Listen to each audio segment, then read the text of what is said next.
بسم الله الرحمن الرحیم. السلام علیکم. د انسولین په باره کې د خلکو په ذهنونو کې څه غلط فهمي اکثر خلک د دې زموږ نه تپوس کوي، نو ما وی چې نن د هغې په باره کې یو څو خبرې وکړو.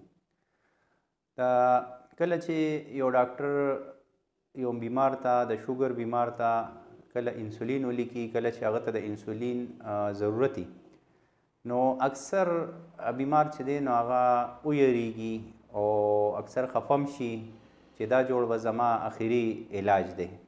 نو دا یو څو د دې باره کې غلط فهمۍ دي. ما وی چې نن په هغې کې په باره کې خبره وکړم تاسو سره.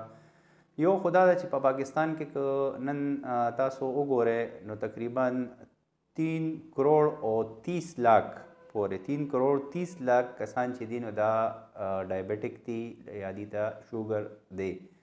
خو د دې کې ډېرو خلکو ته پته شته او ډېر داسې دي چې هغوی لا ډایګنوز شوي نه دي، هغوی ته پته نشته دی، هغوی ډایګنوز شوي نه دي. نو دا تقریبا که موږ وګورو نو زموږ په پاپولیشن کې اوس تقریبا 20% یا 25% پاپولیشن چې دی نو دا دې ته شوګر دی. اوس چاته یا پته ده چاته یا نشته. فرض که تاسو ته ډاکټر انسولین ولیکي، نو یو خو د دې انسولین باره کې دا تاسو ته پکار ده چې پته وي چې دا 1921 کې دریافت شوی، لکه د دې تقریبا 100 کاله وشو چې دا دریافت شوی دی. نو هغه وخت کې چې کوم انسولین او هغې سره سره اوس چې کوم دی نو په دې کې ډېر زیات چینجز راغلي دي. اوس چې کوم لیټسټ انسولین دي په دې کې مختلف هغې ته مونږ لانګ ایکټینګ او انټرمیډیټ ایکټینګ او داسې ډفرنټ دغه وایو. خیر ټیکنیکل ټرمز دي، زه ډېر نه استعمالوم، خو هغه ډېر زمونږ کم هیومن انسولین چې دی زمونږ د خپل چې کم دننه انسولین نو دا زیات هغې سره ملاویږي. نو د دې زیاته غلط فهمي خلکو ته دا چې دا شوګر دا انسولین چې دی نو دا وزن زیاتوي. ټیک ده، وزن سیوا کوي، لږ غونډګي په وزن باندې سیوا کولو دا یې اثر شته، خو هغې سره که پراپر پرهیز وشي او سره احتیاط وشي نو امید دی چې لکه دغه د وزن مسله نه راځي. ډېر خلک دي انسولین سره او وزن یې ښه ټیک ټاک وي. دویم دا غلط فهمي ده چې دا شوګر لیول کمی ډېر.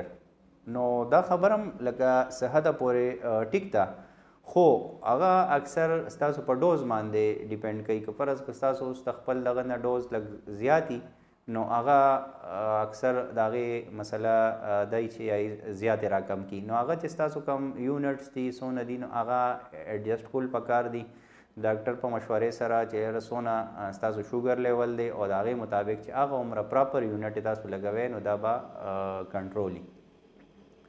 دویم بله یو غلط فهمي چې ده نو هغه دا ده چې هغوی اکثر خلک وایي چې یاره دا خو ستن ده چاني لګولې چې دا به ستن ده او دا به خو ګول کوي. د دې ستن چې ده نو هغه ډېره انتهایي نری ده او اکثر لکه هغه همداسې وي چې اکثر په هغې باندې څوک پوهېږي هم نه چې دا څنګه لګي. نو دغه لکه داسې څه دغه خبره نه ده. بل یو غلط فهمي دا ده چې دا اخري علاج دی. دا خو بالکل غلطه خبره ده. ډېر خلک همدغه شاني چې انسولین باندې موږ یې واپس ګولو ته شفټ کړو او داسې ګولو والا انسولین ته ټایم په ټایم لکه دې کې ایډجسټمنټ کیدی شي. که یو کس انسولین وي او هغه ته ټیبلېټ کله ضرورت انسولین وي نو سره ټیبلېټ هم هغې سره هم خوړی شي. کله کله په انسولین بند کړو، هغه د هر بیمار ځان له دغه دی. خو لکه داسې بالکل نه ده چې دا اخري علاج دی. اوس ډېر لیټسټ ښه انسولین راغلی دي، داسې هم پکې دي چې هغه دروازه یو ټایم لګي او هېڅ داسې بلکې ایون هغه پن والا چې دي هغې هغه نیډل هم ډېر باریک وي یا بالکل په هغې باندې څوک هم داسې خاص په درد مرد باندې نه پوهېږي. نو دا یو څو د انسولین باره کې څه غلط فهمۍ وې نو ما وی چې د هغې هغه حقایق تاسو ته پیش کړم. ډېره مهرباني.